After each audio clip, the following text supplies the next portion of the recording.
I never thought I'd become the kind of person who hides cameras in their own home. But when your 10-year-old neighbor tells you something impossible, you start questioning everything you thought you knew about your life.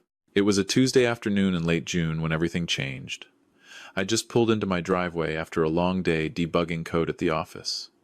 Austin, Texas, heat hit me like a wall as I stepped out of my car. That's when I saw him, little Tommy Chen from 3 doors down, riding his bike in circles on the sidewalk. "Hey, Mr. Marcus," he called out, that gap-toothed grin of his flashing in the sunlight. "Hey, buddy, staying cool?" I waved back, already fishing for my house keys. "Yeah. Hey, is that your cleaning lady? The one who was here yesterday?" I stopped mid-step. "What cleaning lady?" Tommy skidded to a halt, his sneakers scraping against the concrete. "The lady who left your house around 3 o'clock yesterday. She had, like, 2 big trash bags. I thought maybe she cleans your place or something." My stomach dropped. "Tommy, I don't have a cleaning lady." His eyes went wide. "Oh, well, she definitely came out of your house. I saw her lock the door and everything." I forced a smile, not wanting to alarm the kid. "You probably saw her at someone else's house, buddy. Easy to mix up these townhouses." But Tommy shook his head firmly. "Nope, it was definitely your door. The one with the blue mat. I was sitting right there." He pointed to his front steps. After Tommy rode off, I stood there in my driveway, keys dangling from my hand, staring at my own front door like it was a stranger's. The blue welcome mat my mom had given me last Christmas sat there innocently. Everything looked normal. Completely, perfectly normal. Except it wasn't. I unlocked the door slowly, half expecting someone to jump out. The living room was empty, quiet. The afternoon sun streamed through the windows, illuminating dust particles floating lazily through the air. Nothing seemed out of place. My laptop sat on the coffee table where I'd left it. The dishes from this morning's breakfast were still in the sink. The throw pillows on my couch were arranged exactly how I'd left them, slightly askew because I'd never been good at the whole making things look nice thing, especially after the divorce. I walked through each room, checking closets, looking under beds like a paranoid fool. Nothing. Nobody. Maybe Tommy really had been mistaken. Kids see things, mix things up. I wanted to believe that. God, I wanted to believe that. But then I opened the trash can in the kitchen. It was empty, completely empty. And I distinctly remembered it being half full this morning with coffee grounds and takeout containers. I'd made a mental note to take it out tonight. Someone had taken out my trash. Someone had been in my house. My hands started shaking as I checked the doors, the windows. Everything was locked. No signs of forced entry, which meant whoever came in had a key. But who? I'd changed the locks 6 months ago, right after the divorce from Sarah was finalized. Fresh start and all that. The only people with keys were me and, well, just me. I called my property manager, Mrs. Patterson, a woman in her 60s who'd rented me this place 2 years ago. "Hi, Marcus. What can I do for you?" "Mrs. Patterson, has anyone from your office been by my place recently? For inspections or anything?" "No, dear. We always give 24 hours notice before entering. Is everything okay?" Yeah. Just thought I saw someone. My mistake." But it wasn't a mistake. I knew it wasn't. That night, I barely slept. Every creak of the house settling made me jolt awake. At 2 in the morning, I found myself Googling hidden cameras for home security on my phone, the blue light harsh in the darkness of my bedroom. The next morning, Wednesday, I called in sick to work. First time in 3 years. My boss, Jennifer, sounded concerned. "Marcus, you never call in sick. Are you okay? Do you need anything?" "Just a stomach bug. I'll be fine by tomorrow." By 9 a.m., I was at the electronics store on Research Boulevard, dropping $400 on a set of wireless security cameras. Small ones, the kind you could hide in a bookshelf or on top of a cabinet. The sales guy, a college kid with an engineering degree he clearly hadn't used yet, walked me through the app. "Yeah, man, these are solid. Live feed right to your phone. Motion detection, cloud storage, the works. You worried about break-ins?" Something like that. I spent the next 2 hours setting them up. One in the living room, hidden behind a picture frame. One in the kitchen, tucked beside my cookbooks that I never used. One in the hallway, pointing at the front door. And one in my bedroom, positioned on the bookshelf to capture the whole room. The whole thing felt surreal. This was my home, my safe space, the place I'd moved into after my marriage fell apart, where I was supposed to rebuild my life. And now I was turning it into a surveillance site. But I needed to know. I needed to see what Tommy had seen. I left for the office around 11, making a show of backing out of my driveway in case anyone was watching. But instead of heading to work, I drove to the Starbucks 3 blocks away and parked in the back corner of the lot. I pulled up the security app on my phone and settled in to watch. For the first hour, nothing. Just my empty living room, frozen and still. I refreshed the feed obsessively, checking each camera. Nothing, nothing, nothing. I started to feel ridiculous. Maybe I was losing it. Maybe the divorce had messed me up more than I thought. Maybe Tommy really had been confused. Then, at 1:47 p.m., my phone buzzed with a motion alert. My heart stopped. I tapped the notification, and the living room feed filled my screen. The front door was opening. Someone was entering my house in broad daylight. A woman stepped inside, and I recognized her immediately. Sarah. My ex-wife was walking into my house with a key, closing the door behind her like she owned the place. She was wearing jeans and a white blouse I'd never seen before, her dark hair pulled back in a ponytail. She looked around casually, comfortably, like she'd done this 1,000 times, which, I was starting to realize, she probably had. I watched in frozen horror as she walked into the kitchen, opened my fridge, and pulled out a bottle of water. My water. She unscrewed the cap and took a long drink while checking her phone. Then she called someone. I couldn't hear what she was saying. The cameras I'd bought didn't have audio, but I watched her lips move, watched her laugh at something the person on the other end said. She wandered into the living room, still talking, still drinking my water, still acting like this was completely normal. 5 minutes later, the front door opened again. A man walked in. He was tall, probably 6'2", with sandy blonde hair and wearing khakis and a polo shirt. He looked like he'd just stepped out of a real estate magazine. Because, as it turned out, that's exactly what he was. Sarah greeted him with a kiss, not a peck on the cheek, a real kiss, right there in my living room. I felt sick. They started walking through the house together, and that's when I realized what was happening. Sarah was pointing at things. The man was nodding, taking notes on his phone. He walked over to the window and tested the locks. He opened the closet door and peered inside. She was giving someone a tour of my house. I switched to the bedroom camera. 5 minutes later, they walked in. The man, this stranger, sat on my bed. My bed. He bounced slightly, testing the mattress, and said something that made Sarah laugh. She sat down next to him, and they stayed there for a moment, talking, looking around the room like they were imagining themselves living there. Then he stood up, walked to my closet, and opened it. He started going through my clothes, actually rifling through my shirts like he was shopping at a thrift store. Sarah pulled out her phone and started taking photos. Of my room, of my bed, of my clothes. The man went to my dresser and opened the top drawer. I watched him pick up a framed photo of my parents that I kept there and examine it before setting it back down. They were in my most private space, touching my things, violating every boundary that existed, and acting like it was their right to do so. I had to grip the steering wheel to keep my hands from shaking. They spent another 20 minutes in my house. They went through my bathroom cabinets. The man opened my medicine cabinet and took photos of the contents. They stood in my living room discussing something, Sarah gesturing animatedly while the man typed on his phone. Then, just as casually as they'd entered, they left.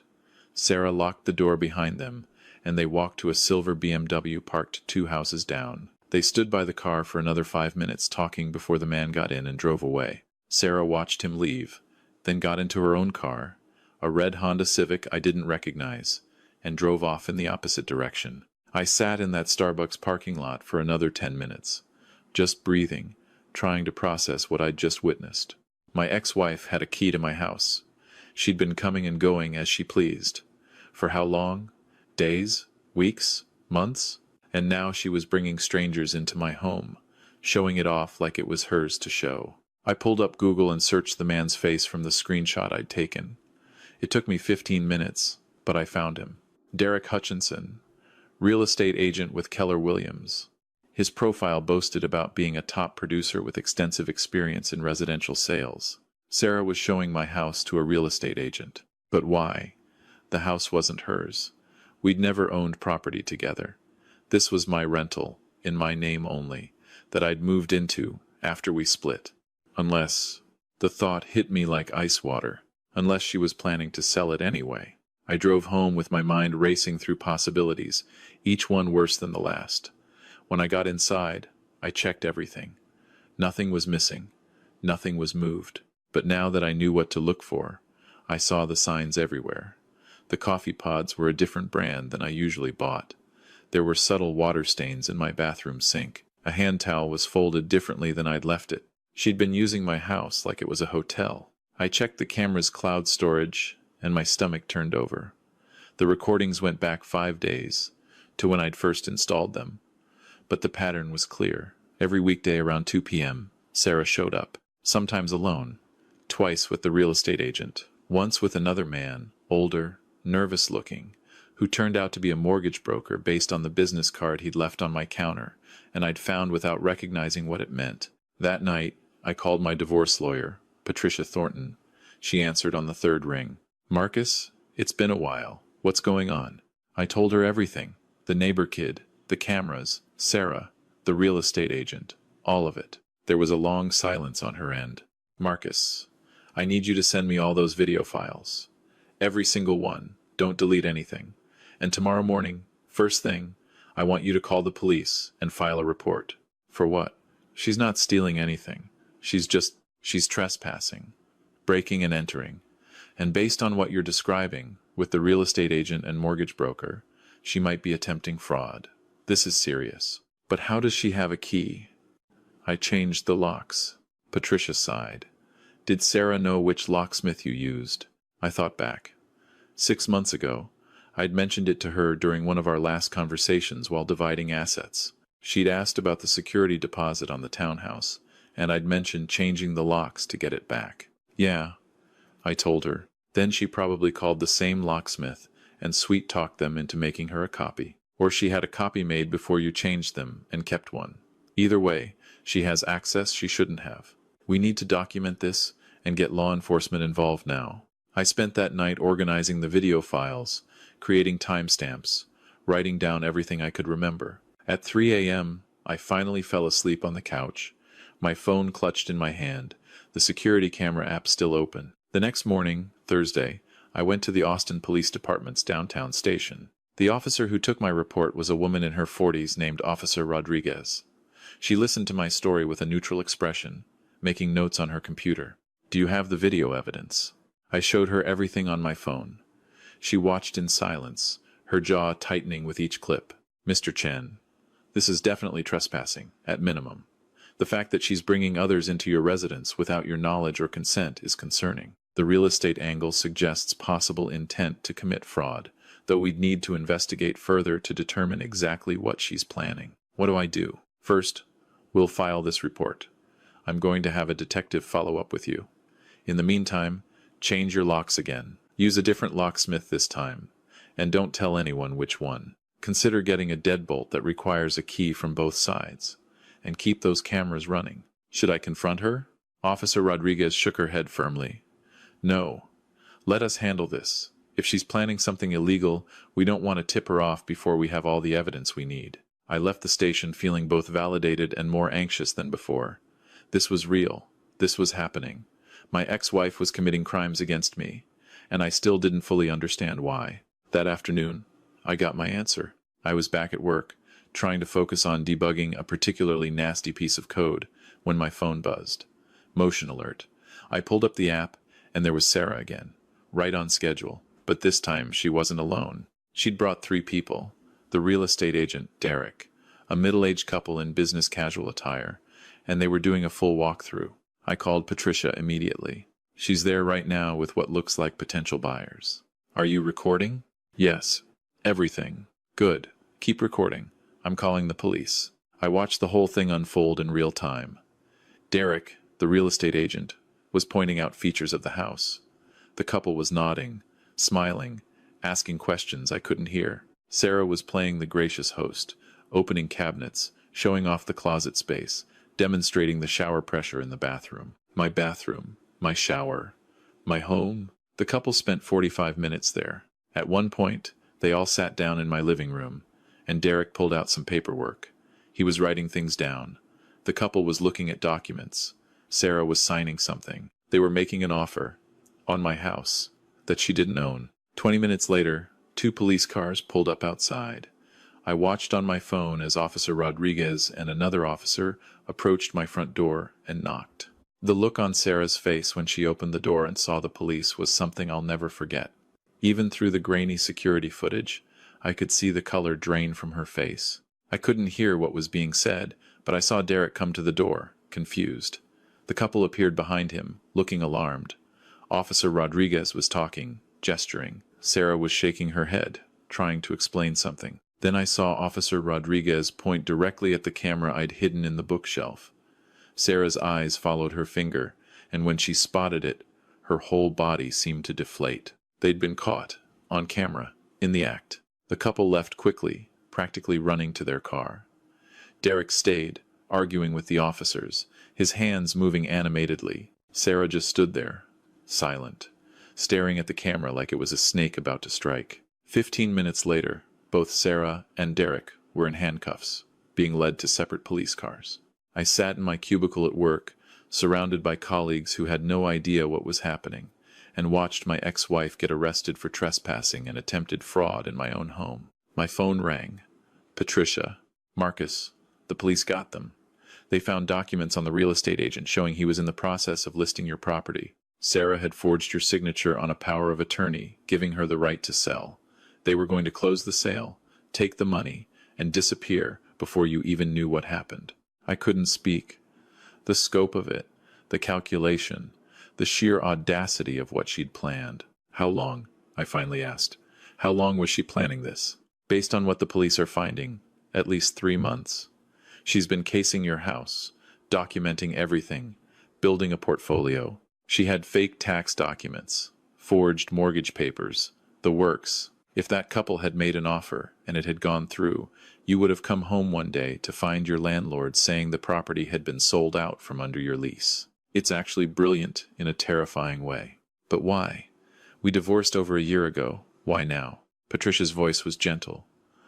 Money, Marcus. It's almost always about money. Your credit is good. Your rental history is solid. Your landlord was planning to sell this place next year anyway. Sarah probably found that out somehow. She saw an opportunity to make a quick $100,000 by selling a property she didn't own to buyers who thought it was a legitimate sale. What happens now? Now you let the justice system work. The evidence you collected is solid.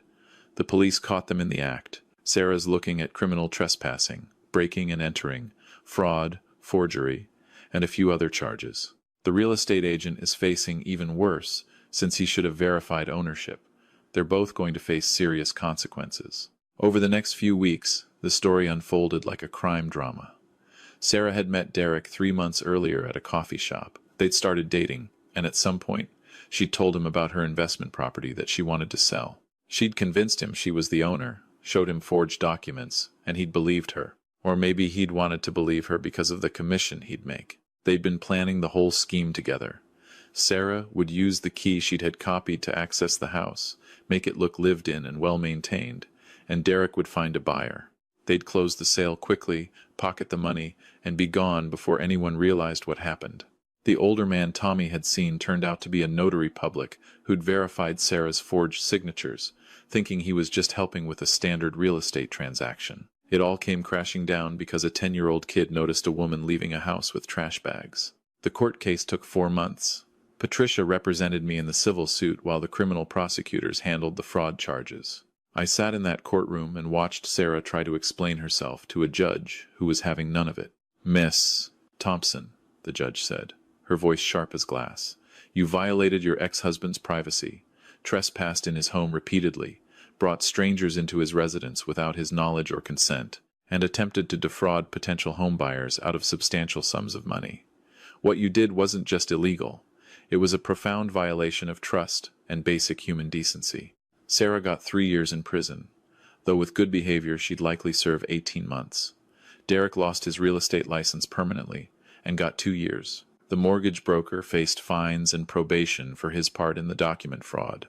I was awarded damages in the civil suit, though I doubt I'll ever see most of that money.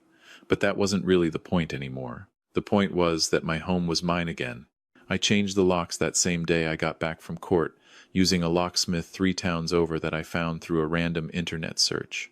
I added a deadbolt that requires a key from both inside and outside. I kept the security cameras up, though now they're more for peace of mind than active surveillance. I also started therapy. Turns out, having your ex-wife secretly invade your home for months does a number on your sense of security and trust. Dr. Williams, my therapist, helped me understand that what Sarah did wasn't a reflection of my failure to protect myself. It was a reflection of her willingness to cross every moral and legal line for money. 6 months after the arrest, I was finally starting to feel normal again. I could come home without checking every corner. I could sleep without jolting awake at every sound. I even started dating again, though I was upfront about my trust issues from the start. One evening in January, I was taking out the trash, the task that had first tipped me off that something was wrong, when I saw Tommy riding his bike down the street. He was bigger now, had lost another tooth, was wearing a new winter jacket. "Hey, Mr. Marcus." "Hey, Tommy. Staying warm?" He skidded to a stop. "Yeah. Hey, did they catch that lady? The one who was going into your house?" I smiled. "They did, buddy. Thanks to you." His eyes went wide. "Really? I helped?" "You really did. You saw something that didn't seem right, and you told me about it. That's exactly what you should do."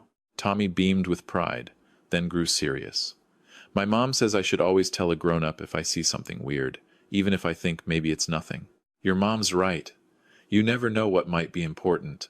He rode off, and I stood there, in the cold January air, holding my trash bag, thinking about everything that had happened because one observant kid had trusted his instincts. Looking back now, I realize how many small signs I'd missed.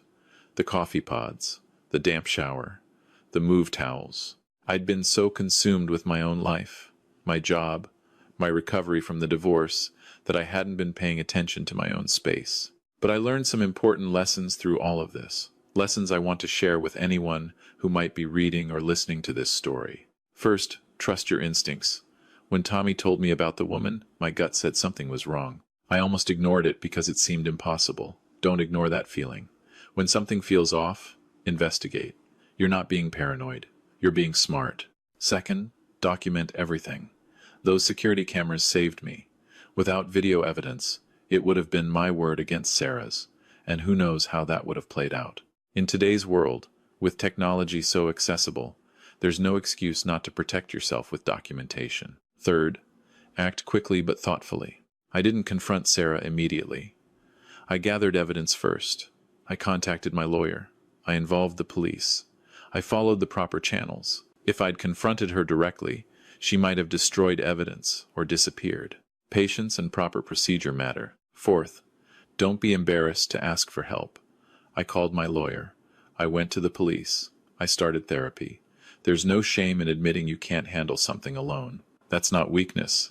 That's wisdom. Fifth, change is necessary after violation. I didn't just change my locks once.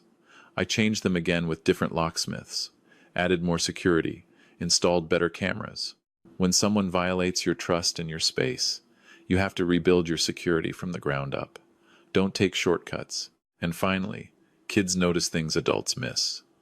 Tommy saw what I didn't because he was paying attention in a way I wasn't.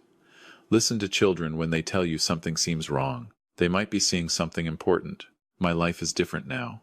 I'm more cautious, more aware, more protective of my space and my privacy. Some might say Sarah made me paranoid. I prefer to think she made me prepared.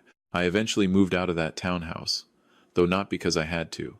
I wanted a fresh start, somewhere with no memories of violation. I bought a small house on the other side of Austin, one with a good security system already installed, and neighbors I've gotten to know personally. I still keep in touch with Patricia, my lawyer, who handled everything with such professionalism and care.